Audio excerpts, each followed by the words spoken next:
Punjabi radio USA ਸੁਣ ਰਹੇ ਸਾਰੇ ਸਰੋਤਿਆਂ ਨੂੰ ਬਲਵਿੰਦਰ ਕੌਰ ਵੱਲੋਂ ਪਿਆਰ ਭਰੀ ਸਤਿ ਸ੍ਰੀ ਅਕਾਲ ਜੀ ਸਰੋਤਿਓ। ਪ੍ਰੋਗਰਾਮ ਖਬਰ ਤੇ ਨਜ਼ਰ ਪ੍ਰੋਗਰਾਮ ਦੇ ਵਿੱਚ ਅੱਜ ਸਾਡੇ ਨਾਲ ਹੋਣਗੇ ਬਲਤੇਜ ਪੰਨੂ। ਮਾਰਾਂਗੇ ਖਬਰਾਂ ਤੇ ਝਾਤ ਜੋ ਹੈਡਲਾਈਨਸ ਆ ਉਹਨਾਂ ਦੇ ਪਿੱਛੇ ਕੀ ਲੁਕਿਆ ਹੋਇਆ। ਗੱਲਬਾਤ ਕਰਦੇ ਹਾਂ ਜੀ ਬਲਤੇਜ ਪੰਨੂ ਹੋਰਾਂ ਨਾਲ। ਬਲਤੇਜ ਪੰਨੂ ਜੀ ਸਤਿ ਸ੍ਰੀ ਅਕਾਲ, ਸਵਾਗਤ ਹੈ ਜੀ। ਸਤਿ ਸ਼੍ਰੀ ਅਕਾਲ ਜੀ, ਧੰਨਵਾਦ ਜੀ, ਮਿਹਰਬਾਨੀ। ਤੇ ਜਿਸ ਤਰ੍ਹਾਂ ਪ੍ਰੋਗਰਾਮ ਸ਼ੁਰੂ ਕਰਨ ਤੋਂ ਪਹਿਲਾਂ ਧੰਨਵਾਦ ਕਰਨਾ ਚਾਹਾਂਗੇ ਸਾਡੇ ਸਪਾਂਸਰ ਦਾ ਜਿਨ੍ਹਾਂ ਨੇ ਪ੍ਰੋਗਰਾਮ ਨੂੰ ਸਪਾਂਸਰ ਕਰਕੇ ਤੁਹਾਡੇ ਤੱਕ ਪਹੁੰਚਾਇਆ ਜੀ। ਖਾਲਸਾ ਇੰਸ਼ੋਰੈਂਸ ਏਜੰਸੀ ਵਾਲੇ ਜਿਨ੍ਹਾਂ ਦਾ ਫੋਨ ਨੰਬਰ 4082722500। ਗੁਰਦੀਪ ਸਿੰਘ ਬਿਰਦੀ ਕਲੋਵਸ ਤੋਂ, ਪ੍ਰੀਤਮ ਸਿੰਘ, ਤਲਵਿੰਦਰ ਸਿੰਘ ਗਿੱਲ ਬੇਕਰਸਵੀਲ ਤੋਂ, ਜਾਫੀ ਸਿੰਘ ਜੀ ਬੇਕਰਸਵੀਲ ਤੋਂ, ਸਤਨਾਮ ਸਿੰਘ ਸ਼ੇਰਗਿਆਓ ਤੇ ਪਰਿਵਾਰ ਸੈਲਮਾ ਤੋਂ, ਸੁੱਖਾ ਸਿੰਘ ਜੀ ਬਾਈਸੀਲੀਆ ਤੋਂ, Punjabi American senior citizen centre Bakersfield, Navjot Kaur Kaloti ਦੇ ਪਰਿਵਾਰ ਚੂਬਾ ਸਿਟੀ ਤੋਂ। ਬਹੁਤ ਬਹੁਤ ਇਹਨਾਂ ਦੇ ਧੰਨਵਾਦੀ, ਇਹਨਾਂ ਨੇ ਇਸ ਪ੍ਰੋਗਰਾਮ ਨੂੰ ਸਪਾਂਸਰ ਕਰਕੇ ਤੁਹਾਡੇ ਤੱਕ ਪਹੁੰਚਾਇਆ ਜੀ। ਬਲਤੇਜ ਪੰਨੂ ਜੀ, ਆਪਾਂ ਅੱਜ ਸ਼ੁਰੂ ਕਰਦੇ ਹਾਂ ਆਪਣੇ ਪਹਿਲੀ ਖਬਰ ਤੋਂ। ਜਿਸ ਤਰ੍ਹਾਂ ਆਪਾਂ ਕੁਛ ਕੁ ਦਿਨਾਂ ਤੋਂ ਗੱਲ ਕਰਦੇ ਆਏ ਹਾਂ, ਭਾਰਤ ਅਤੇ ਪਾਕਿਸਤਾਨ ਦੇ ਵਿੱਚ ਜਿਹੜਾ ਤਣਾਅ ਆ ਕਾਫੀ ਦਿਨਾਂ ਤੋਂ ਬਣਿਆ ਹੋਇਆ, ਪਰ ਤਣਾਅ ਦੇ ਬਾਵਜੂਦ ਵੀ ਉਹਨਾਂ ਦੀ ਰਜ਼ਾਮੰਦੀ ਹੋ ਗਈ ਹੈ ਕਿ ਆਪਸ ਵਿੱਚ ਗੱਲਬਾਤ ਕਰਨਗੇ। ਬੇਸ਼ੱਕ ਜੀ, ਬਿਲਕੁਲ ਇਹ ਤਣਾਅ ਜਿਹੜਾ ਉਹ ਨਿਰੰਤਰ ਜਾਰੀ ਰਿਹਾ। ਕੱਲ ਈਦ ਦੇ ਮੌਕੇ ਦੇ ਉੱਤੇ ਇੱਥੇ ਪੰਜਾਬ ਨਾਲ ਲੱਗਦੀ ਸਰਹੱਦ ਦੇ ਉੱਤੇ BSF ਨੇ ਜਿਹੜੀ ਹਰ ਵਾਰੀ ਮਠਿਆਈ ਭੇਜਦੇ ਹੁੰਦੇ ਆ ਉਹ ਭੇਜੀ, ਤੇ ਜਿਹੜੇ ਪਾਕਿਸਤਾਨੀ ਰੇਂਜਰ ਸਨ ਜੀ ਉਹਨਾਂ ਨੇ ਇਹ ਮਠਿਆਈ ਲੈਣ ਤੋਂ ਨਾ ਕਰਤੀ। ਪਹਿਲੀ ਵਾਰੀ ਇਹ ਜਿਹੜਾ ਜੀ ਇਸ ਤਰ੍ਹਾਂ ਦਾ ਹੋਇਆ। ਪਰ ਸਰਹੱਦ ਤੇ ਤਣਾਅ ਦੇ ਬਾਵਜੂਦ ਥੋੜੀ ਚੰਗੀ ਇਹ ਹੈ ਜੀ ਕਿ ਪਾਕਿਸਤਾਨ ਦੇ ਨਾਲ ਲਟਕਦੇ ਦਵੱਲੇ ਮੁੱਦੇ ਜਿਹੜੇ ਨੇ ਉਹਨਾਂ ਨੂੰ ਹੱਲ ਕਰਨ ਦੇ ਵਾਸਤੇ ਭਾਰਤ ਜਿਹੜਾ ਜੀ ਉਹ ਗੱਲਬਾਤ ਨੂੰ ਅੱਗੇ ਤੋਰੇਗਾ, ਕਿਉਂਕਿ ਉਹਦਾ ਮੰਨਣਾ ਹੈ ਕਿ ਜੰਗ ਕਿਸੇ ਸਮੱਸਿਆ ਦਾ ਹੱਲ ਨਹੀਂ। ਦੂਜੇ ਪਾਸੇ ਪਾਕਿਸਤਾਨ ਦੇ ਭਾਰਤ ਵਿਚਲੇ ਹਾਈ ਕਮਿਸ਼ਨਰ ਅਬਦੁਲ ਬਾਸਿਤ ਨੇ ਇਹ ਕਿਹਾ ਕਿ ਉਹਨਾਂ ਦਾ ਦੇਸ਼ ਭਾਰਤ ਨਾਲ ਆਪਣੇ ਸੰਬੰਧ ਸੁਧਾਰਨ ਦੇ ਵਾਸਤੇ ਵਚਨਬੱਧ ਹੈ। ਉਹਨਾਂ ਨੇ ਇਹ ਵੀ ਕਿਹਾ ਕਿ ਦੋਵਾਂ ਦੇਸ਼ਾਂ ਦੀ ਇੱਛਾ ਸ਼ਕਤੀ ਹੋਵੇ ਤਾਂ ਆਪਸੀ ਮੁੱਦੇ ਸੁਲਝਾਏ ਜਿਹੜੇ ਉਹ ਜਾ ਸਕਦੇ ਨੇ। ਭਾਰਤ ਦਾ ਇਹ ਮੰਨਣਾ ਜੀ ਕਿ ਗੁਆਂਢੀ ਦੇਸ਼ ਨਾਲ ਸਾਰੇ ਲਟਕਦੇ ਮਸਲੇ ਹੱਲ ਕਰਨ ਦੇ ਵਾਸਤੇ ਗੱਲਬਾਤ ਇੱਕ ਰਾਹ, ਔਰ ਦੋਵਾਂ ਮੁਲਕਾਂ ਦੇ ਪ੍ਰਧਾਨ ਮੰਤਰੀ ਜਿਹੜੇ ਉਫਾ ਰੂਸ ਦੇ ਵਿੱਚ ਮਿਲੇ ਸਨ ਉਹਦੇ ਤੇ ਸਹਿਮਤ ਜਿਹੜੇ ਉਹ ਹੋਏ ਸਨ। ਹੁਣ ਇਹ ਗੱਲਬਾਤ ਜਿਹੜੀ ਹੈ ਜੀ ਉਹ ਸਹੀ ਦਿਸ਼ਾ ਵੱਲ ਦੋਵਾਂ ਮੁਲਕਾਂ ਦੇ ਦੱਸਣ ਦੇ ਅਨੁਸਾਰ ਜਿਹੜੀ ਹੈ ਜੀ ਉਹ ਵੱਧ ਰਹੀ ਹੈ, ਪਰ ਨਾਲ ਦੀ ਨਾਲ ਠਾਠੂ ਵੀ ਚੱਲੀ ਜਾਂਦੀ ਹੈ। ਜੰਮੂ ਕਸ਼ਮੀਰ ਵਾਲੇ ਪੁੰਛ ਸੈਕਟਰ ਦੇ ਵਿੱਚ ਜਿਹੜੀਆਂ ਜੀ ਕੱਲ ਵੀ ਫਾਇਰਿੰਗ ਹੋਣ ਦੀਆਂ ਖਬਰਾਂ ਨੇ ਜੀ, 5 ਦੇ ਕਰੀਬ, ਜਿਹਦੇ ਵਿੱਚ 2 ਔਰਤਾਂ ਸਣੇ ਜਿਹੜੇ ਜੀ ਉਹ ਲੋਕ ਜ਼ਖਮੀ ਵੀ ਹੋਏ ਨੇ ਜੀ। ਤੋ ਜਿਹੜੀ ਇਹ ਠਾਠੂ ਹੈ ਜੀ ਉਹਦੇ ਦੌਰਾਨ ਇਹ ਗੱਲਬਾਤ ਕਿੰਨੀ ਕੁ ਸਕਸੈਸਫੁਲ ਹੋਊਗੀ, ਕਿੰਨਾ ਕੁ ਮਸਲਿਆਂ ਦਾ ਦਵੱਲਿਆਂ ਦਾ ਜਿਹੜਾ ਦੀ ਹੱਲ ਨਿਕਲਦਾ, ਇਹ ਤਾਂ ਸਮਾਂ ਦੱਸੂਗਾ ਜੀ। ਪਰ ਇਸ ਤਰ੍ਹਾਂ ਹੈ ਜੀ ਕਿ ਜਿਹੜੇ ਲੀਡਰ ਨੇ ਜੀ ਉਹ ਆਪਣੇ ਤੌਰ ਉੱਤੇ ਕਦੇ ਜਦੋਂ ਚਾਹਣ ਉਦੋਂ ਇਹ ਕਹਿੰਦੇ ਕਿ ਮਿਲ ਵੀ ਲਏ, ਜਦੋਂ ਚਾਹਣ ਉਹ ਇੱਕ ਦੂਜੇ ਦੇ ਖਿਲਾਫ ਤੱਤੇ ਬਿਆਨ ਵੀ ਜਿਹੜੇ ਆ ਜੀ ਉਹ ਦੇ ਦਿੰਦੇ ਨੇ। ਸਮੇਂ ਦੀ ਗੱਲ ਹੈ ਕਿ ਕਿਹੜੀ ਚੀਜ਼ ਉਹਨਾਂ ਨੂੰ ਕਿਹੜੇ ਟਾਈਮ ਦੇ ਉੱਤੇ ਚਾਹੀਦੀ ਹੈ ਜੀ। ਬਿਲਕੁਲ। ਅਤੇ ਜਿਸ ਤਰ੍ਹਾਂ ਆਪਾਂ ਪੰਜਾਬ ਦੀ ਕਈ ਵਾਰ ਗੱਲ ਕੀਤੀ ਆ ਕਿ ਜਿਹੜੀਆਂ ਰਾਜਸੀ ਪਾਰਟੀਆਂ ਦੇ ਲੀਡਰ ਆ, ਕਿਸੇ ਵੀ ਪਾਰਟੀ ਦੇ ਆ, ਆਪੋ ਧੁੱਪੀ ਬਹੁਤ ਪਈ ਹੋਈ ਆ, ਉੱਥੇ ਆਪਸ ਵਿੱਚ ਲੜਾਈ ਝਗੜਾ ਬਹੁਤ ਆ। ਇਸੇ ਤਰ੍ਹਾਂ ਆਮ ਆਦਮੀ ਪਾਰਟੀ ਦੇ ਵਿੱਚ ਫਿਰ ਉਹੀ ਕੰਮ ਆ ਕਿ ਉਹੀ ਕਾਟੋ ਕਲੇਸ਼ ਚੱਲ ਰਿਹਾ ਹੈ। ਬਿਲਕੁਲ ਜੀ, ਇਹ ਥੰਮਣ ਦਾ ਜਿਹੜਾ ਜੀ ਉਹ ਨਾਂ ਨਹੀਂ ਲੈ ਰਿਹਾ। ਹਰਿੰਦਰ ਸਿੰਘ ਖਾਲਸਾ ਹੋਰਾਂ ਨੇ ਜੇ ਇਦੋਂ ਅੱਧੀ ਮਿਹਨਤ ਵੀ ਆਪਣੇ ਹਲਕੇ ਤੇ ਕੀਤੀ ਹੁੰਦੀ ਜਿੱਥੋਂ ਜਿੱਤੇ ਨੇ, ਜਿੰਨਾ ਉਹ ਰੌਲਾ ਪੰਜਾਬ ਦੀ ਲੀਡਰਸ਼ਿਪ ਦਾ ਪਾ ਰਹੇ ਨੇ, ਤੇ ਸ਼ਾਇਦ ਥੋੜੇ ਬਹੁਤੇ ਲੋਕਾਂ ਨੂੰ ਖੁਸ਼ ਕਰ ਲੈਂਦੇ ਜੀ। ਉਹ ਲਗਾਤਾਰ ਗੈਰ ਹਾਜ਼ਰ ਆਪਣੇ ਹਲਕੇ ਤੋਂ ਰਹੇ ਨੇ, ਨਾ ਅਜੇ ਤੱਕ ਕੋਈ ਉਹਨਾਂ ਦਾ ਪਾਰਲੀਮੈਂਟ ਦਾ ਜਿਹੜਾ ਜੀ ਰਿਕਾਰਡ ਦਿਸਿਆ। ਪਾਰਲੀਮੈਂਟ ਗਏ ਜ਼ਰੂਰ ਨੇ ਪਰ ਉਹਨਾਂ ਦੇ ਸਵਾਲ ਤਾਂ ਉਹਨਾਂ ਨੇ ਕੋਈ ਕੀਤਾ ਨੀ ਗਾ। ਹੁਣ ਸਵਾਲ ਜਿਹੜੇ ਨੇ ਉਹ ਵੱਡੇ ਉਹ ਉਠਾ ਰਹੇ ਨੇ ਪਾਰਟੀ ਦੇ ਉੱਤੇ। ਉਹ ਕਹਿੰਦੇ ਜੀ ਉਹਨਾਂ ਨੂੰ ਕੋਈ ਪਰਵਾਹ ਨਹੀਂ ਗੀ, ਜਿਹੜਾ ਜੀ ਜੋ ਉਹਨਾਂ ਨੇ ਕਰਨਾ ਉਹ ਕਰ ਦੇਵੇ, ਪਰ ਉਹ ਕਹਿੰਦੇ ਬੇਧੜਕ ਹੋ ਕੇ ਆਵਾਜ਼ ਜਿਹੜੀ ਜੀ ਉਹ ਉਠਾਉਂਦੇ ਰਹਿਣਗੇ। ਉਹਨਾਂ ਨੇ ਇਹ ਗੱਲ ਕਹੀ ਹੈ ਕਿ ਪੰਜਾਬ ਦੀ ਲੀਡਰਸ਼ਿਪ ਦਾ ਟੈਸਟ ਜਿਹੜਾ ਉੱਤਰ ਪ੍ਰਦੇਸ਼ ਤੇ ਬਿਹਾਰ ਦੇ ਬੰਦੇ ਜਿਹੜੇ ਜੀ ਲਿਆ ਕੇ ਉਹਨਾਂ ਤੋਂ ਕਰਵਾ ਕੇ ਉਹਨਾਂ ਨੂੰ ਜਲੀਲ ਜਿਹੜਾ ਜੀ ਉਹ ਕੀਤਾ ਜਾ ਰਿਹਾ ਜੀ। ਔਰ ਉਹਨਾਂ ਨੇ ਇਹ ਵੀ ਗੱਲ ਕਹੀ ਹੈ ਕਿ ਸੰਜੇ ਸਿੰਘ ਤੇ ਛੋਟੇਪੁਰ ਜਿਹੜੇ ਨੇ ਜੀ, ਸੁੱਚਾ ਸਿੰਘ ਛੋਟੇਪੁਰ, ਉਹਨਾਂ ਨੂੰ ਕਨਵੀਨਰ ਲਾਉਣ ਦੇ ਟਾਈਮ ਸਣੇ ਉਹਨਾਂ ਦੇ ਕਿਸੇ ਮੈਂਬਰ ਪਾਰਲੀਮੈਂਟ ਦੇ ਨਾਲ ਜਿਹੜੀ ਸੀ ਉਹ ਸਲਾਹ ਨਹੀਂ ਸੀ ਕੀਤੀ ਗਈ। ਉਹਨਾਂ ਨੇ ਇਹ ਵੀ ਕਿਹਾ ਕਿ ਹਲਕਾਵਾਰ ਜਿਹੜੇ ਅਬਜ਼ਰਵਰ ਨਿਯੁਕਤ ਕੀਤੇ ਜਾ ਰਹੇ ਨੇ ਦਿੱਲੀ ਤੇ ਉੱਤਰ ਪ੍ਰਦੇਸ਼ ਦੇ ਨਾਲ ਜਿਹੜਾ ਜੀ ਉਹ ਸੰਬੰਧਿਤ ਨੇ। ਉਹਨਾਂ ਨੇ ਕਿਹਾ ਕਿ ਪੰਜਾਬ ਦੇ ਲੋਕਾਂ ਨੂੰ ਆਸਾਂ ਬਹੁਤ ਹੈਗੀਆਂ ਨੇ ਪਾਰਟੀ ਤੋਂ, ਪਰ ਪਾਰਟੀ ਦਾ ਮੁਹਾਂਦਰਾ ਜਿਹੜਾ ਜੀ ਉਹ ਬਣਾਉਣ ਦੇ ਵੇਲੇ ਉਹਨਾਂ ਨੂੰ ਪੁੱਛਿਆ ਤੱਕ ਜਿਹੜਾ ਜੀ ਉਹ ਨਹੀਂ ਗਿਆ। ਉਹਨਾਂ ਨੇ ਸੁੱਚਾ ਸਿੰਘ ਛੋਟੇਪੁਰ ਹੋਰਾਂ ਦੇ ਉੱਤੇ ਫਿਰ ਇੱਕ ਵਾਰੀ ਜਿਹੜੇ ਇਹਦੀ ਤਕੜੇ ਵਾਰ ਕੀਤੇ ਨੇ, ਕਿਹਾ ਕਿ ਜਿਨ੍ਹਾਂ ਨੇ ਲੋਕ ਸਭਾ ਚੋਣਾਂ ਦੇ ਦੌਰਾਨ ਲੋਕਾਂ ਨੇ ਜਿਨ੍ਹਾਂ ਨੂੰ ਜਿਸ ਲੀਡਰ ਨੂੰ ਨਕਾਰ ਦਿੱਤਾ ਉਹਦੇ ਵਿੱਚ ਪਾਰਟੀ ਹਾਈ ਕਮਾਂਡ ਪਤਾ ਨਹੀਂ ਕੀ ਦੇਖੀ ਜਾਂਦੀ ਹੈ, ਜਿਹਦੇ ਕਰਕੇ ਉਹਨਾਂ ਦੇ ਉੱਤੇ ਇਸ ਬੰਦੇ ਨੂੰ ਜਿਹੜਾ ਜੀ ਉਹ ਲਾਇਆ ਹੋਇਆ। ਔਰ ਉਧਰੋਂ ਜਿਹੜਾ ਜੀ ਡਾਕਟਰ ਦਲਜੀਤ ਸਿੰਘ ਹੋਰਾਂ ਨੂੰ ਪਾਰਟੀ ਦੇ ਵਿੱਚੋਂ ਕੱਢਣ ਦੇ ਮੁੱਦੇ ਦੇ ਉੱਤੇ ਜਿਹੜਾ ਜੀ ਇਹ ਤੋਂ ਪਹਿਲਾਂ ਡਾਕਟਰ ਧਰਮਵੀਰ ਗਾਂਧੀ ਹੋਰੀ ਵੀ ਜਿਹੜਾ ਜੀ ਉਹ ਸਖਤ ਸਟੈਂਡ ਜਿਹੜਾ ਜੀ ਉਹ ਲੈ ਚੁੱਕੇ ਨੇ। ਔਰ ਇਹ ਵੀ ਦੱਸਦੀ ਹੈ ਕਿ ਜਿਹੜੀ ਪਾਰਟੀ ਆ ਉਹਦੇ ਵਿੱਚ ਬਾਗੀ ਸੁਰਾਂ ਡੇ ਬਾਈ ਡੇ ਜਿਹੜੀਆਂ ਉਹ ਉੱਚੀਆਂ ਹੋ ਰਹੀਆਂ ਨੇ ਔਰ ਪਾਰਟੀ ਹਾਈ ਕਮਾਂਡ ਦੀ ਨੇੜੇ ਤੋਂ ਇਹਦੇ ਉੱਤੇ ਨਿਗਾਹ ਜਿਹੜੀ ਹੈ ਜੀ ਉਹ ਦੱਸੀ ਜਾ ਰਹੀ ਹੈ। ਨੇੜਿਓਂ ਰੱਖੀ ਹੋਈ ਨਿਗਾਹ ਜਿਹੜੀ ਹੈ ਜੀ ਉਹ ਫੈਸਲਾ ਕੀ ਲੈਂਦੀ ਹੈ ਇਹ ਆਉਣ ਵਾਲੇ ਦਿਨ ਜਿਹੜੇ ਦੱਸਣਗੇ। ਇਹ ਵੀ ਕੁਝ ਕਨਸੂਆਂ ਨੇ ਕਿ 20 ਤਰੀਕ ਨੂੰ ਜਿਹੜੇ ਮੈਂਬਰ ਪਾਰਲੀਮੈਂਟ ਨੇ ਚਾਰੇ ਇਹਨਾਂ ਦੀ ਦਿੱਲੀ ਦੇ ਵਿੱਚ ਜਿਹੜੀ ਆ ਉਹ ਮੀਟਿੰਗ ਹੋਊਗੀ ਔਰ 21 ਤਰੀਕ ਤੋਂ ਕਿਉਂਕਿ ਜਿਹੜਾ ਪਾਰਲੀਮੈਂਟ ਦਾ ਸੈਸ਼ਨ ਚੱਲਣਾ ਉਦੋਂ ਪਹਿਲਾਂ ਇਸ ਮੀਟਿੰਗ ਦੇ ਵਿੱਚ ਪੰਜਾਬ ਦੇ ਵਿੱਚ ਜੋ ਕੁਝ ਹੋ ਰਿਹਾ ਉਹਦੇ ਉੱਤੇ ਵੀ ਵਿਚਾਰ ਚਰਚਾ ਜਿਹੜਾ ਜੀ ਉਹ ਹੋਣ ਦੀ ਸੰਭਾਵਨਾ ਹੈ ਤੇ ਇਹਦੇ ਵਿੱਚੋਂ ਕੀ ਨਿਕਲਦਾ ਜੀ ਇਹ ਅਜੇ ਬਾਅਦ ਦੇ ਵਿੱਚ ਪਤਾ ਲੱਗੂਗਾ। ਪਰ ਜਿਸ ਕਿਸਮ ਦੇ ਨਾਲ ਪਾਰਟੀ ਦੇ ਵਿੱਚ ਇਹ ਸਾਰਾ ਕੁਝ ਚੱਲ ਰਿਹਾ ਜੀ ਇਉਂ ਲੱਗਦਾ ਜੀ ਕਿ ਕਾਂਗਰਸ ਤੇ ਆਮ ਆਦਮੀ ਪਾਰਟੀ ਦੇ ਵਿਚਾਲੇ ਕੋਈ ਬਹੁਤਾ ਕੁਝ ਫਰਕ ਜਿਹਾ ਨਹੀਂਗਾ ਜੀ। ਖਬਰਾਂ ਤੁਸੀਂ ਉਹਨਾਂ ਦੀਆਂ ਪੜ੍ਹ ਲਓ, ਉਹਨਾਂ ਦੀਆਂ ਵੀ ਇਦਾਂ ਦੀਆਂ ਨੇ, ਇਹਨਾਂ ਦੀਆਂ ਪੜ੍ਹ ਲਓ, ਇਹਨਾਂ ਦੀਆਂ ਵੀ ਉਹੋ ਜਿਹੀਆਂ ਹੋਈ ਜਾਂਦੀਆਂ। ਜੀ ਬਿਲਕੁਲ, ਕਾਟੋ ਕਲੇਸ਼ ਦੋਹਾਂ ਦਾ ਇੱਕੋ ਜਿਹਾ ਹੀ ਆ।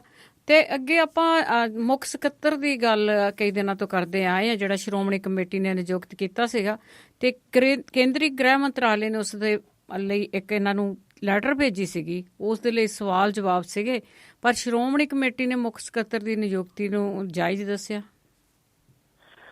ਜੀ SGPC ਨੇ ਜਿਹੜੀ ਹੈ ਜੀ ਇਹ ਨਿਯੁਕਤੀ ਜਿਹੜੀ ਕਈ ਵਿਵਾਦਾਂ ਦੇ ਵਿੱਚ ਰਹੀ ਹੈ ਜੀ। 3 ਲੱਖ ਰੁਪਈਆ ਉੱਕਾ ਪੁੱਕਾ ਤਨਖਾਹ ਅਤੇ ਬਾਕੀ ਜਿਹੜੇ ਜੀ ਉਹ ਪਾ ਕੇ ਖਰਚੇ ਖੁਰਚੇ 50 ਲੱਖ ਰੁਪਈਏ ਦੇ ਵਿੱਚ ਇਹ ਮੁੱਖ ਸਕੱਤਰ ਜਿਹੜਾ ਉਹ ਸਾਲਾਨਾ ਪੈਣਾ।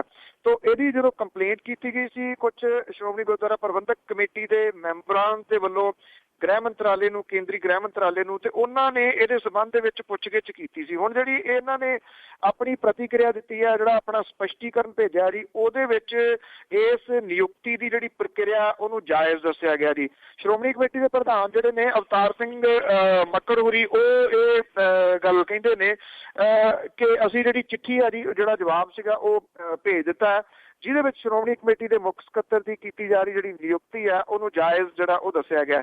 ਇਹ ਪਤਾ ਲੱਗਿਆ ਜੀ ਕਿ ਇਹਦੇ ਵਿੱਚ ਲਿਖਿਆ ਹੈ ਕਿ ਫਿਲਹਾਲ ਅਜੇ ਕੋਈ ਨਿਯੁਕਤੀ ਨਹੀਂ ਕੀਤੀ ਗਈ, ਇਹਦੇ ਸੰਬੰਧੀ ਸਿਰਫ ਅਖਬਾਰਾਂ ਦੇ ਵਿੱਚ ਇਸ਼ਤਿਹਾਰ ਜਿਹੜੇ ਨੇ ਉਹ ਦਿੱਤੇ ਗਏ ਨੇ।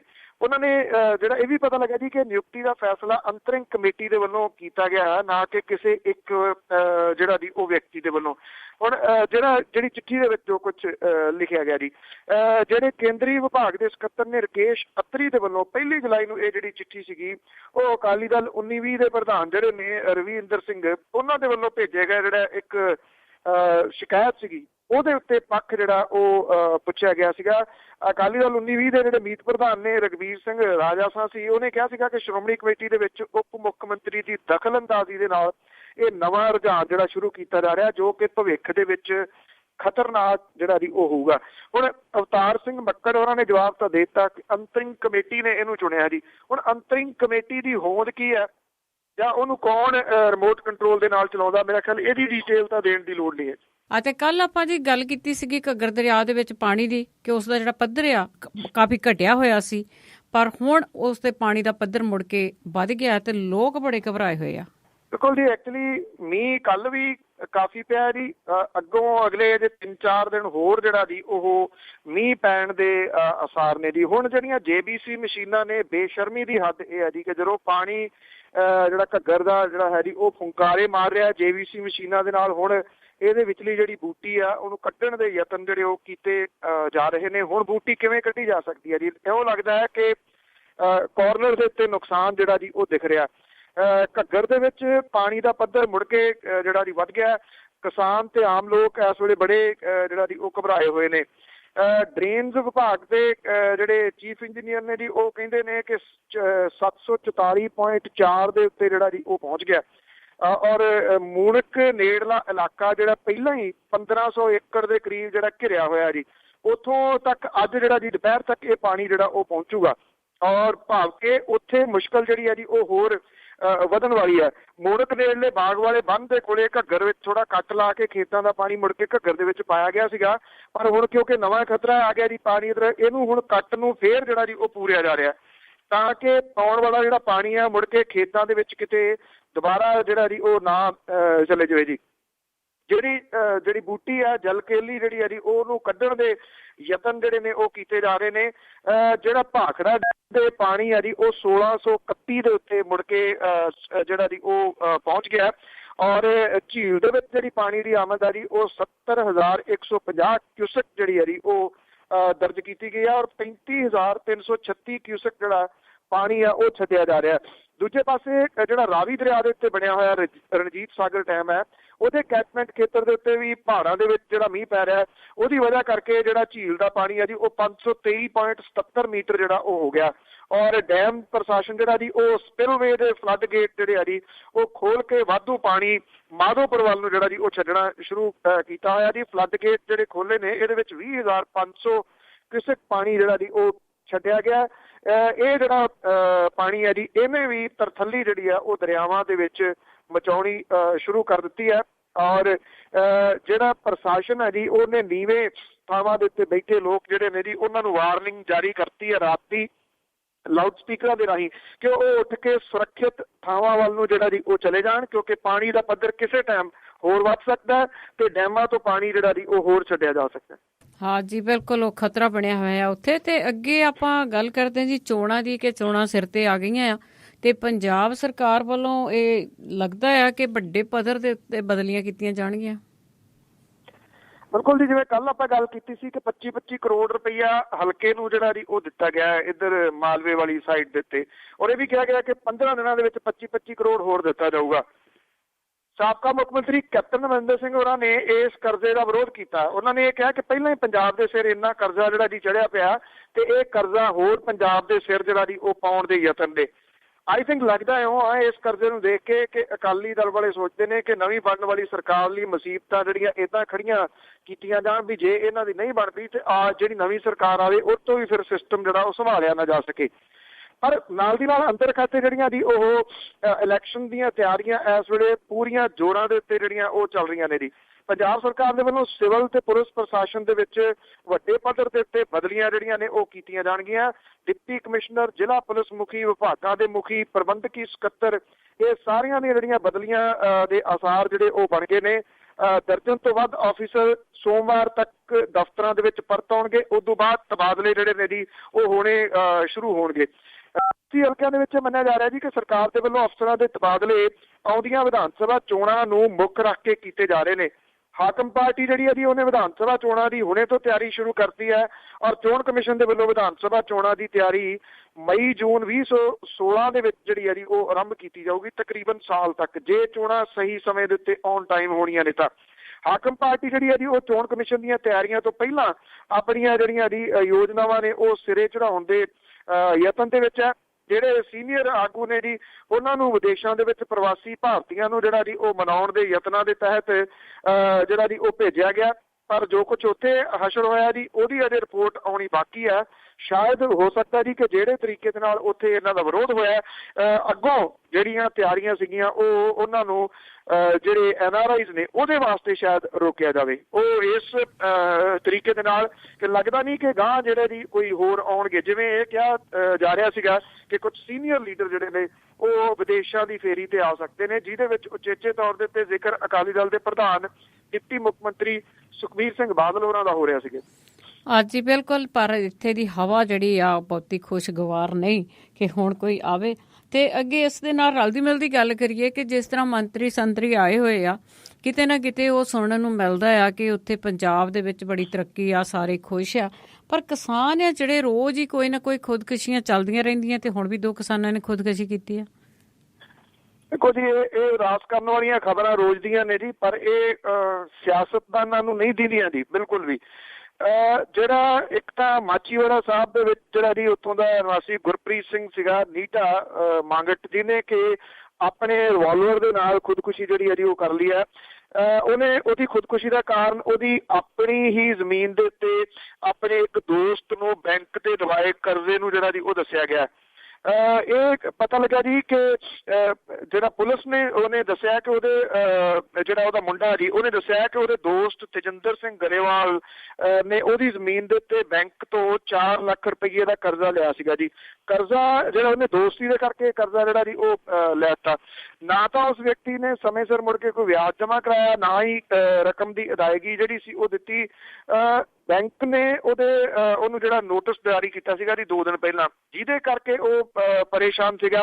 ਬੈਂਕ ਦੇ ਵੱਲੋਂ ਕੱਢੇ ਗਏ ਨੋਟਿਸ ਤੇ ਕਰਜ਼ੇ ਦੀ ਅਦਾਇਗੀ ਜਿਹੜੀ ਸੰਬੰਧੀ ਉਹਨੇ ਆਪਣੇ ਜਿਹਨੂੰ ਕਰਜ਼ਾ ਲੈ ਕੇ ਦਿੱਤਾ ਸੀਗਾ ਉਹਦੇ ਨਾਲ ਗੱਲਬਾਤ ਕੀਤੀ, ਪਰ ਉਹਨੇ ਕਰਜ਼ਾ ਮੋੜਨ ਤੋਂ ਜਿਹੜੀ ਸੀ ਉਹ ਨਾ ਕਰਤੀ, ਜਿਹਦੇ ਕਰਕੇ ਉਹਨੇ ਆਪਣੇ ਲਾਇਸੈਂਸੀ ਰਿਵਾਲਵਰ ਦੇ ਨਾਲ ਜਿਹੜੀ ਹੈ ਜੀ ਉਹ ਖੁਦਕੁਸ਼ੀ ਕਰ ਲਈ। ਬਲਾਕ ਸ਼ਹਿਣਾ ਦੇ ਚੁੱਕਾ ਦਾ ਇੱਕ ਜਿਹੜਾ ਕਿਸਾਨ ਸੀਗਾ ਜੀ ਦਰਸ਼ਨ ਸਿੰਘ, ਉਹਨੇ ਕੀਟਨਾਸ਼ਕ ਜਿਹੜੀ ਆ ਉਹ ਦਵਾਈ ਪੀ ਕੇ ਖੁਦਕੁਸ਼ੀ ਜਿਹੜੀ ਆ ਜੀ ਉਹ ਕਰ ਲਈ ਆ। ਦਰਸ਼ਨ ਸਿੰਘ ਦੇ ਕੋਲੇ ਜਿਹੜੀ ਜ਼ਮੀਨ ਸੀ ਉਹ ਵੇਚੀ, ਉਹਦੇ ਪਿਓ ਨੇ ਕਰਜ਼ਾ ਲੈ ਕੇ ਆਟਾ ਚੱਕੀ ਲਾਈ ਸੀ ਪਰ ਉਹ ਵੀ ਨਹੀਂ ਚੱਲੀ। ਕਰਜ਼ੇ ਕਰਕੇ ਦਰਸ਼ਨ ਸਿੰਘ ਜਿਹੜਾ ਉਹ ਪਰੇਸ਼ਾਨ ਰਹਿੰਦਾ ਸੀਗਾ, ਜਿਹਦੇ ਕਰਕੇ ਉਹਨੇ ਆਪਣੀ ਜੀਵਨ ਲੀਲਾ ਜਿਹੜੀ ਆ ਜੀ ਉਹ ਪੈਸਟੀਸਾਈਡ ਪੀ ਕੇ, ਕੀਟਨਾਸ਼ਕ ਦਵਾਈ ਜਿਹੜੀ ਆ ਜੀ ਉਹ ਪੀ ਕੇ ਕਰ ਲਈ। ਤਕਰੀਬਨ ਰੋਜ਼ ਦੀਆਂ ਹੀ ਖਬਰਾਂ ਦੇ ਜੀ ਕਿਸਾਨਾਂ ਦੀਆਂ ਖੁਦਕੁਸ਼ੀਆਂ ਦੀਆਂ ਇਹ ਕਿਹਾ ਜਾਂਦਾ ਜੀ ਕਿ ਜਿਹੜੀਆਂ ਅਖਬਾਰਾਂ ਦੇ ਵਿੱਚ ਜਾਂ ਜਿਹੜੀਆਂ ਰਿਕਾਰਡ ਦੇ ਉੱਤੇ ਆ ਜਾਂਦੀਆਂ ਨੇ ਉਹ ਥੋੜ੍ਹੀਆਂ ਨੇ, ਜਿਹੜੀਆਂ ਔਨ ਰਿਕਾਰਡ ਆਉਂਦੀਆਂ ਹੀ ਨਹੀਂ ਉਹ ਵੀ ਜੇ ਸ਼ਾਮਿਲ ਕਰ ਲਈਆਂ ਜਾਣ ਤੇ ਇਹ ਕਿਹਾ ਜਾ ਰਿਹਾ ਜੀ ਕਿ 4 ਤੋਂ 5 ਕਿਸਾਨ ਜਿਹੜੇ ਨੇ ਉਹ ਰੋਜ਼ ਖੁਦਕੁਸ਼ੀ ਕਰ ਰਹੇ ਨੇ ਜੀ। ਪਰ ਅਪਨ ਸਾਹਿਬ ਇਹਦਾ ਕੋਈ ਸਰਕਾਰ ਦੇ ਕੋਲ ਕੋਈ ਹੱਲ ਨਹੀਂ ਕਿਸਾਨਾਂ ਦੇ ਲਈ ਕਿ ਕਿਸਾਨਾਂ ਨੂੰ ਕੋਈ ਰਾਹਤ ਦਿੱਤੀ ਜਾਵੇ ਤਾਂ ਕਿ ਉਹ ਖੁਦਕੁਸ਼ੀਆਂ ਨਾ ਕਰਨ? ਕਿਸਾਨਾਂ ਨੂੰ ਇਸ ਤਰ੍ਹਾਂ ਹੈ ਜੀ ਕਿ ਜਿਹੜੀ ਰਾਹਤ ਸਰਕਾਰ ਦਿੰਦੀ ਆ ਉਹ ਖੁਦਕੁਸ਼ੀ ਕਰਨ ਤੋਂ ਬਾਅਦ ਜਿਹੜੇ ਕੇਸ ਪ੍ਰੂਵ ਹੁੰਦੇ ਨੇ ਉਹਦੇ ਵਿੱਚ 2-2.5 ਲੱਖ ਰੁਪਈਆ ਜਿਹੜਾ ਜੀ ਮਰਨ ਵਾਲੇ ਕਿਸਾਨ ਨੂੰ ਦਿੱਤਾ ਜਾਂਦਾ। ਇਹ ਹੱਲ ਨਹੀਂ ਆ ਜਿਹੜਾ ਜੀ ਸਮੱਸਿਆ ਦਾ ਜਿਹੜਾ ਸਰਕਾਰ ਜਿਹੜੇ ਤਰੀਕੇ ਨਾਲ ਕਰ ਰਹੀ ਹੈ। ਇਹ ਤਾਂ ਕਿਸੇ ਤਰੀਕੇ ਦੇ ਨਾਲ ਕਿਸਾਨਾਂ ਦੇ ਜਿਹੜੇ ਕਰਜ਼ੇ ਨੇ ਉਹਨਾਂ ਦਾ ਕੁਝ ਸੋਚਿਆ ਜਾਵੇ। ਸੈਕੰਡਲੀ ਜਿਹੜੀ ਉਹਨਾਂ ਦੀ ਜ਼ਮੀਨ ਹੈ ਉਹਦਾ ਬੀਮਾ ਜਿਹੜਾ ਜੀ ਕੀਤਾ ਜਾਵੇ, ਇੰਸ਼ੋਰੈਂਸ ਜਿਹੜੀ ਆ ਉਹ ਕੀਤੀ ਜਾਵੇ। ਜੇ ਕੋਈ ਪਾਲਿਸੀ ਆਵੇ, ਜੇ ਕੋਈ ਇੰਡੀਵਿਜੂਅਲ ਮੰਨ ਲਓ ਕਿਸਾਨ ਨੇ ਆਪਣੀ ਲੈਣੀ ਹੋਵੇ ਜੀ ਇਹ ਪਾਲਿਸੀ, ਉਹ ਬੜੀ ਮਹਿੰਗੀ ਪੈਣੀ ਹੈ, ਉਹ ਅਫੋਰਡ ਹੀ ਨਹੀਂ ਕਰ ਸਕਦਾ। ਇਹ ਸੈਂਟਰ ਦੀ ਸਰਕਾਰ ਦੇ ਵੱਲੋਂ ਕੋਈ ਆਵੇ ਜਾਂ ਸੂਬੇ ਦੀ ਸਰਕਾਰ ਜਿਹੜੀ ਆ ਜੀ ਉਹ ਕੰਪਨੀਆਂ ਦੇ ਨਾਲ ਗੱਲ ਕਰੇ, ਕੁਝ ਪੈਸਿਆਂ ਦੇ ਨਾਲ ਜਿਹੜੀ ਆ ਜੀ ਥੋੜ੍ਹੇ ਪੈਸਿਆਂ ਦੇ ਨਾਲ ਕੁਝ ਪੈਸੇ ਸਰਕਾਰ ਪਾਵੇ, ਕੁਝ ਪੈਸੇ ਜਿਹੜੇ ਆ ਉਹ ਜ਼ਿਮੀਦਾਰ ਪਾਵੇ। ਜੇ ਉਹਦੀ ਇੰਸ਼ੋਰੈਂਸ ਕੀਤੀ ਜਾਵੇ ਫਸਲਾਂ ਦੀ ਤਾਂ ਹੋ ਸਕਦਾ ਇਹ ਥੋੜੇ ਬਹੁਤਾ ਜਿਹੜਾ ਜੀ ਇਹਨੂੰ ਠੱਲ ਪਾਈ ਜਾ ਸਕਦੀ ਹੈ। ਪਰ ਕਿਸਾਨ ਸਿਰ ਚੜਿਆ ਜਿਹੜਾ ਕਰਜ਼ਾ ਉਹ ਚਾਹੇ ਉਹ ਆੜ੍ਹਤੀਆਂ ਦਾ ਕਰਜ਼ਾ, ਚਾਹੇ ਉਹ ਬੈਂਕਾਂ ਦਾ ਕਰਜ਼ਾ, ਉਹ ਡੇ ਬਾਈ ਡੇ ਜਿਹੜਾ ਜੀ ਉਹ ਵਧੀ ਜਾਂਦਾ। ਮੀਂਹ ਪੈ ਗਿਆ ਤਾਂ ਮਾਰਿਆ ਜਾਂਦਾ ਕਿਸਾਨ, ਜੇ ਨਹੀਂ ਪੈਂਦਾ ਉਹ ਤਾਂ ਮਾਰਿਆ ਜਾਂਦਾ। ਇਸ ਕਰਕੇ ਫਸਲਾਂ ਦੀ ਇੰਸ਼ੋਰੈਂਸ ਜਿਹੜੀ ਹੈ ਨਾ ਜੀ ਇਹ ਇਸ ਸਮੱਸਿਆ ਦਾ ਕਿਤੇ ਨਾ ਕਿਤੇ ਜਿਹੜਾ ਜੀ ਉਹ ਹੱਲ ਹੋ ਸਕਦਾ। ਦੂਜਾ ਇਹ ਵੀ ਜੇ ਕਿਸਾਨ ਕੋਈ ਖੁਦਕੁਸ਼ੀ ਕਰ ਗਿਆ ਉਹਨੂੰ 2-2.5 ਲੱਖ ਰੁਪਇਆ ਮਿਲਦਾ ਜੀ, ਤੇ ਜੇ ਬਾਦਲਾਂ ਦੀ ਬੱਸ ਥੱਲੇ ਕੋਈ ਆ ਗਿਆ ਫਿਰ 22-22.5 ਲੱਖ ਰੁਪਇਆ ਵੀ ਮਿਲ ਜਾਂਦਾ। ਅਤੇ ਅੱਗੇ ਜੀ ਆਪਾਂ ਗੱਲ ਕਰਦੇ ਹਾਂ, ਇੱਕ ਸਕੀਮ ਚੱਲੀ ਸੀਗੀ, ਸ਼ਾਇਦ ਉਹ ਕਿਸੇ ਮੰਤਰੀ ਨੇ ਚਲਾਈ ਸੀਗੀ ਕਿ ਆਪਣੇ ਬਜ਼ੁਰਗਾਂ ਦੇ ਨਾਂ ਦੇ ਉੱਤੇ ਸਕੂਲ ਖੋਲ ਲਓ। ਸਕੀਮ ਹੈ ਜਿਹੜੀ ਉਹ ਕਿੰਨੀ ਕੁ ਸਫਲ ਰਹੀ ਹੈ? ਇਹ ਸਕੀਮ ਜਿਹੜੀ ਚਲਾਈ ਸੀ ਜੀ ਸਿਕੰਦਰ ਸਿੰਘ ਮਲੂਕਾ ਹੋਰੀ ਜਦੋਂ ਸਾਂਝੀ ਸਿੱਖਿਆ ਮੰਤਰੀ ਉਦੋਂ ਉਹਨਾਂ ਨੇ ਚਲਾਈ ਸੀਗੀ, ਔਰ ਉਹਨਾਂ ਨੇ ਇਹ ਕਿਹਾ ਸੀਗਾ ਕਿ ਆਪਣੇ ਬਜ਼ੁਰਗਾਂ ਦੇ ਨਾਂ ਦੇ ਉੱਤੇ ਸਕੂਲਾਂ ਦੇ ਨਾਮ ਜਿਹੜੇ ਆ ਉਹ ਰਖਾ ਲਓ। ਵੱਖੋ ਵੱਖਰੇ ਰੇਟ ਜਿਹੜੇ ਰੱਖੇ ਗਏ ਸੀਗੇ ਕਿ ਕਿੰਨੇ ਰੇਟ ਦੇ ਨਾਲ ਕਿਹੜੇ ਸਕੂਲ ਦਾ, ਕਿੱਡੇ ਵੱਡੇ ਸਕੂਲ ਦਾ ਜਿਹੜਾ ਜੀ primary, middle, high secondary school ਜਿਹੜੇ ਜੀ ਉਹਦੀ ਵੱਖੋ ਵੱਖਰੀ ਰਕਮ ਤੈਅ ਕੀਤੀ ਗਈ ਸੀਗੀ ਜੀ। ਪਰ ਇਹਨੂੰ ਕਿਸੇ ਨੇ ਕੋਈ ਹੁੰਗਾਰਾ ਹੀ ਨਹੀਂ ਦਿੱਤਾ ਜੀ। ਕਿਸੇ ਨੇ ਆਪਣੇ ਬਜ਼ੁਰਗਾਂ ਦੇ ਨਾਂ ਦੇ ਉੱਤੇ ਸਕੂਲ ਜਿਹੜਾ ਜੀ ਉਹਦਾ ਨਾਮ ਨਹੀਂ ਰਖਾਇਆ। ਸਰਕਾਰ ਨੂੰ ਲੱਗਦਾ ਸੀਗਾ ਕਿ ਇਹਦੇ ਨਾਲ ਪਤਾ ਨਹੀਂ ਕਿੰਨਾ ਕੁ ਪੈਸਾ ਜਿਹੜਾ ਜੀ ਉਹਨਾਂ ਨੇ ਇਕੱਠਾ ਕਰ ਲੈਣਾ ਔਰ ਖਜ਼ਾਨਾ ਜਿਹੜਾ ਜੀ ਉਹਦੇ ਵਿੱਚ ਵਾਰੇ ਨਿਆਰੇ ਹੋ ਜਾਣੇ ਨੇ, ਪਰ ਕੋਈ ਮੂਹਰੇ ਨਹੀਂ ਆਇਆ ਜੀ। ਔਰ ਹੁਣ ਡਾਕਟਰ ਦਲਜੀਤ ਸਿੰਘ ਚੀਮਾ ਜਿਹੜੇ ਕਿ ਸਿੱਖਿਆ ਮੰਤਰੀ ਨੇ, ਉਹਨਾਂ ਨੇ ਇਹ ਸਕੀਮ ਜਿਹੜੀ ਹੈ ਜੀ ਉਹ ਬੰਦ ਕਰਨ ਦਾ ਐਲਾਨ ਜਿਹੜਾ ਜੀ ਉਹ ਕੀਤਾ ਔਰ ਯੋਜਨਾ ਇਹ ਬੰਦ ਹੋ ਗਈ ਆ। ਕਹਿੰਦੇ ਕਿ ਜਿਹੜਾ ਉਹਨਾਂ ਤਰਕ ਦਿੱਤਾ ਜਾ ਰਿਹਾ ਕਿ ਆਪਣੇ ਬਜ਼ੁਰਗਾਂ ਦੇ ਨਾਂ ਦੇ ਉੱਤੇ ਨਾਮ ਜਿਹੜਾ ਸਕੂਲ ਦਾ ਰਖਵਾਉਣ ਵਾਲਾ ਹੋ ਸਕਦਾ ਬੰਦਾ ਜਿਹੜਾ ਸਹੀ ਹੋਵੇ, ਪਰ ਉਹ ਕਹਿੰਦੇ ਕਿ ਜਿਹੜੇ ਬਜ਼ੁਰਗ ਦੇ ਨਾਂ ਦੇ ਉੱਤੇ ਰੱਖਿਆ ਜਾ ਰਿਹਾ ਜੀ ਉਹਦਾ ਕਿਰਦਾਰ ਜਿਹੜਾ ਜੀ ਹੋ ਸਕਦਾ ਸਹੀ ਨਾ ਹੋਵੇ, ਜਿਹਦੇ ਕਰਕੇ ਇਹ ਕੰਟਰੋਵਰਸੀ ਜਿਹੜੀ ਆ ਜੀ ਹੋ ਸਕਦੀ ਹੈ। ਹੁਣ ਜ਼ਿਆਦਾਤਰ ਸਕੀਮ ਦੇ ਨਾਲ ਇਹ ਕਿ ਜਿਹੜਾ ਕਰੈਕਟਰ ਸਰਟੀਫਿਕੇਟ ਸਕੂਲ ਦੇ ਟਾਈਮ ਮਿਲਦਾ ਹੁੰਦਾ ਸੀ ਉਹ ਵੀ ਨਾਲ ਲਾਓ ਜਦੋਂ ਕਿਸੇ ਬਜ਼ੁਰਗ ਦਾ ਜਿਹੜਾ ਜੀ ਉਹ ਨਾਂ ਰਖਾਉਣਾ। ਇਸ ਕਰਕੇ ਜਿਹੜਾ ਜੀ ਇਹ ਸਕੀਮ ਨੂੰ ਠੰਡੇ ਬਸਤੇ 'ਚ ਪਾਇਆ ਗਿਆ ਜੀ। ਇਹ ਤਾਂ ਐਵੇਂ ਬਹਾਨਾ ਹੈ ਅਸਲ ਦੇ ਵਿੱਚ। ਤਾਂ ਇਹ ਹੈ ਜੀ ਕਿ ਇਹਨੂੰ ਹੁੰਗਾਰਾ ਹੀ ਕੋਈ ਨਹੀਂ ਦਿੱਤਾ ਜੀ। ਕਿਸੇ ਨੇ ਆਪਣੇ ਬਜ਼ੁਰਗ ਦਾ ਜਿਹੜਾ ਜੀ ਉਹ ਨਾਂ ਸਕੂਲਾਂ ਦੇ ਨਾਂ ਦੇ ਉੱਤੇ ਰਖਾਉਣ ਦੇ ਵਾਸਤੇ ਸਹਿਮਤੀ ਹੀ ਨਹੀਂ ਭਰੀ ਜੀ। ਬਿਲਕੁਲ ਜੀ। ਜੇ ਅੱਗੇ ਇਸ ਗੱਲ ਨੂੰ ਵਧਾਈਏ ਕਿ ਜਿਵੇਂ ਸਿਕੰਦਰ ਮਲੂਕਾ ਆ, ਉਸ ਦਾ ਵੀ ਤਾਂ ਪੇਰੈਂਟਸ ਹੋਣਗੇ, ਉਹਦੇ ਵੀ ਬਜ਼ੁਰਗ ਹੋਣਗੇ, ਕੀ ਕੋਈ ਸਕੂਲ ਉਹਨਾਂ ਦੇ ਨਾਂ ਤੇ ਵੀ ਖੁੱਲ੍ਹਾ ਪੰਜਾਬ ਵਿੱਚ? ਨਹੀਂ ਜੀ, ਅਜੇ ਤੱਕ ਉਹਨਾਂ ਨੇ ਕੋਈ ਇਸ ਤਰ੍ਹਾਂ ਦਾ ਨਾਮ ਜਿਹੜਾ ਜੀ ਉਹ ਨਹੀਂ ਰਖਾਇਆ ਜੀ। ਹੋ ਸਕਦਾ ਜੀ ਕਿ ਜਿਹੜੀ ਧਰਮ ਦੀ ਗੱਲ ਦਲਜੀਤ ਸਿੰਘ ਚੀਮਾ ਹੋਰਾਂ ਨੇ ਕੀਤੀ ਹੈ ਕਿਤੇ ਉਹ ਨਾ ਆ ਆਉਂਦੀ ਹੋਵੇ ਜੀ। ਜੀ ਜੀ ਜੀ।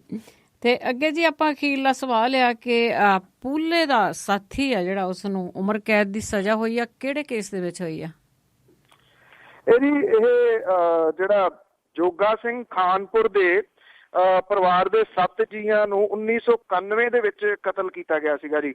ਇਹ ਜਿਹੜਾ ਜੇਲ੍ਹ ਦੇ ਵਿੱਚ ਸਾੜ ਕੇ ਮਾਰਿਆ ਗਿਆ ਸੀਗਾ ਜੀ ਅਜੀਤ ਸਿੰਘ ਪੂਲਾ, ਉਹਦਾ ਸਾਥੀ ਹੈ ਨਿਹੰਗ ਜੋਗਾ ਸਿੰਘ ਜੋਗੇ ਨੂੰ ਨੇ ਉਮਰ ਕੈਦ ਦੀ ਸਜ਼ਾ ਜਿਹੜੀ ਹੈ ਜੀ ਉਹ ਸੁਣਾਈ ਹੈ।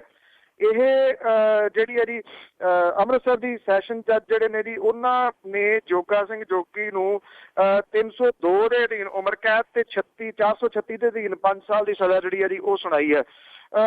ਇਹਦੇ ਵਿੱਚ ਜਿਹੜਾ ਜੋਗਾ ਸਿੰਘ ਸੀਗਾ ਜੀ, ਇਹ ਖਾੜਕੂ ਪਰਿਵਾਰ ਨਾਲ ਸੰਬੰਧਿਤ ਸੀਗਾ ਜੀ। ਜੋਗਾ ਸਿੰਘ ਖਾਨਪੁਰ, ਉਹਦੇ ਪਰਿਵਾਰ ਦੇ 4 ਬੱਚਿਆਂ ਸਣੇ 7 ਜੀਆਂ ਦਾ ਨਿਹੰਗ ਮੁਖੀ ਅਜੀਤ ਸਿੰਘ ਪੂਲਾ ਤੇ ਉਹਦੇ ਸਾਥੀਆਂ ਨੇ 2 ਜੂਨ 1991 ਨੂੰ ਕਤਲ ਕੀਤਾ ਸੀਗਾ। 4 ਬੱਚਿਆਂ ਦੀ ਉਮਰ ਜਿਹੜੀ 15 ਸਾਲ, 6 ਸਾਲ, 2 ਸਾਲ ਤੇ 6 ਮਹੀਨੇ ਸੀਗੀ। ਜਿਹੜੇ ਕੇਸ ਲੜ ਰਹੇ ਵਕੀਲ ਨੇ, ਉਹਨਾਂ ਨੇ ਇਹ ਕਿਹਾ ਕਿ ਅਜੀਤ ਸਿੰਘ ਪੂਲਾ ਤੇ ਨਿਹੰਗ ਜਿਹੜਾ ਜੋਗਾ ਸਿੰਘ ਜੋਗੇ ਨੂੰ ਦੋਸ਼ੀ ਐਲਾਨਿਆ ਗਿਆ ਸੀਗਾ। ਪੂਲੇ ਦੀ ਮੌਤ ਹੋ ਚੁੱਕੀ ਕਿਉਂਕਿ ਉਹਦਾ ਜਿਹੜਾ ਸੀਗਾ ਉਹਦੇ ਤੇ ਤੇਲ ਪਾ ਕੇ ਉਹਨੂੰ ਸਾੜ ਦਿੱਤਾ ਗਿਆ ਸੀਗਾ ਜੀ ਜੇਲ੍ਹ ਦੇ ਵਿੱਚ। ਔਰ ਦੂਜਾ ਜਿਹੜਾ ਦੋਸ਼ੀ ਸੀਗਾ ਜੀ ਜੋਗਾ, ਉਹਨੂੰ ਜਿਹੜੀ ਹੈ ਜੀ ਇਹ ਉਮਰ ਕੈਦ ਦੀ ਸਜ਼ਾ ਜਿਹੜੀ ਆ ਉਹ ਸੁਣਾਈ ਗਈ ਹੈ। 2 ਜੂਨ 1991 ਨੂੰ ਇਹ ਘਟਨਾ ਵਾਪਰੀ ਸੀ, ਪਰ ਇਹ ਕੇਸ 2007 ਦੇ ਵਿੱਚ ਅਦਾਲਤ ਦੇ ਵਿੱਚ ਜਿਹੜਾ ਉਹ ਸ਼ੁਰੂ ਹੋ ਸਕਿਆ ਸੀਗਾ ਕਿਉਂਕਿ ਪਹਿਲਾਂ ਕੇਸ ਹੀ ਨਹੀਂ ਸੀ ਪਾਇਆ ਗਿਆ। ਔਰ ਇਸ ਕੇਸ ਨੂੰ ਸ਼ੁਰੂ ਕਰਾਉਣ ਦੇ ਵਾਸਤੇ ਵੀ ਜਿਹੜੀਆਂ ਮਨੁੱਖੀ ਅਧਿਕਾਰਾਂ ਵਾਲੀਆਂ ਜਥੇਬੰਦੀਆਂ ਤੇ ਕੁਝ ਜਿਹੜੇ ਵਕੀਲ ਨੇ, ਉਹਨਾਂ ਨੂੰ ਲੰਮੀ ਜੱਦੋਜਹਿਦ ਜਿਹੜੀ ਉਹ ਕਰਨੀ ਪਈ ਸੀਗੀ ਜੀ। ਤੇ ਜਿਸ ਤਰ੍ਹਾਂ ਤੇ ਇਹ ਸਨ ਕੁਝ ਖਬਰਾਂ ਜਿਹੜੀਆਂ ਹੈਡਲਾਈਨ ਸੀਗੀਆਂ, ਉਸ ਦੇ ਪਿੱਛੇ ਕੀ ਹੁੰਦਾ ਉਹ ਸਾਨੂੰ ਬਲਤੇਜ ਪੰਨੂ ਹੋਰੀ ਦੱਸਿਆ। ਤੇ ਅਖੀਰ ਦੇ ਵਿੱਚ ਜੀ ਆਜ਼ਨਾਮਾ ਕਿ ਆਉਂਦਾ ਖੁਸ਼ੀ ਦਾ ਜਦੋਂ ਵੀ ਪੁਰਬ ਕੋਈ, ਉੱਪਰ ਬਾਰਡਰ ਦੇ ਜਾਂਦੀ ਹੈ ਚੱਲ ਗੋਲੀ। ਆਉਂਦਾ ਖੁਸ਼ੀ ਦਾ ਜਦੋਂ ਵੀ ਪੁਰਬ ਕੋਈ, ਉੱਪਰ ਬਾਰਡਰ ਦੇ ਜਾਂਦੀ ਹੈ ਚੱਲ ਗੋਲੀ। ਆਉਂਦੀ ਈਦ, ਦੀਵਾਲੀ ਜਾਂ ਆਏ ਲੋਹੜੀ, ਵਰਜੇ ਪਾਕ ਤੋਂ ਭਾਰਤ ਦੇ ਵੱਲ ਗੋਲੀ। ਗੱਲ ਕਰਨ ਲਈ ਜਦੋਂ ਤਦਬੀਰ ਬਣਦੀ, ਰਸਤਾ ਗੱਲ ਦਾ ਲੈਂਦੀ ਫਿਰ ਮੱਲ ਗੋਲੀ। ਮੁੱਕਦੀ ਜਿੱਥੇ ਸ਼ਰਾਫਤ ਦੀ ਹੱਦ, ਆਖਰ ਸਕਦਾ ਉਦੋਂ ਨਹੀਂ ਕੋਈ ਵੀ ਝੱਲ ਗੋਲੀ। ਬਿਨਾਂ ਰੁਕੇ ਜਦ ਰਾਈਫਲਾਂ ਜਾਨ ਛਣਕੀ, ਦੇਊ ਉਹੀ ਫਿਰ ਅੱਗੋਂ ਆਵਾਜ਼ ਗੋਲੀ। ਬਿਨਾਂ ਰੁਕੇ ਜਦ ਰਾਈਫਲਾਂ ਜਾਨ ਛਣਕੀ, ਦੇਊ ਉਹੀ ਫਿਰ ਅੱਗੋਂ ਆਵਾਜ਼ ਗੋਲੀ। ਦੋਵੇਂ ਪਾਸਿਓਂ ਜਦੋਂ ਫਿਰ ਚੱਲ ਪਈ ਤਾਂ ਕਰਦੀ ਕਿਸੇ ਦਾ ਨਹੀਂ ਲਿਹਾਜ਼ ਗੋਲੀ। ਬਹੁਤ ਬਹੁਤ ਧੰਨਵਾਦ ਬਲਤੇਜ ਪੰਨੂ ਜੀ, ਤੁਸੀਂ ਸਾਨੂੰ ਆਏ ਤੇ ਸਾਨੂੰ ਦੱਸਿਆ ਕਿ ਖਬਰਾਂ ਦੇ ਪਿੱਛੇ ਕੀ ਸੱਚ ਲੁਕਿਆ ਹੁੰਦਾ। ਧੰਨਵਾਦ ਜੀ, ਬਹੁਤ। ਸਤਿ ਸ਼੍ਰੀ ਅਕਾਲ ਜੀ। ਸਤਿ ਸ਼੍ਰੀ ਅਕਾਲ ਜੀ। ਸਰੋਤੇ ਸਨ ਬਲਤੇਜ ਪੰਨੂ। ਹੁਣ ਮੈਂ ਵੀ ਤੁਹਾਡੇ ਕੋਲੋਂ ਅਗਲੇ ਬੁਲਟਨ ਤੱਕ ਇਜਾਜ਼ਤ ਲੈਂਦੀ ਹਾਂ। ਬਲਵਿੰਦਰ ਕੌਰ ਵੱਲੋਂ ਵੀ ਸਾਰੇ ਸਰੋਤਿਆਂ ਨੂੰ ਪਿਆਰ ਭਰੀ ਸਤਿ ਸ਼੍ਰੀ ਅਕਾਲ।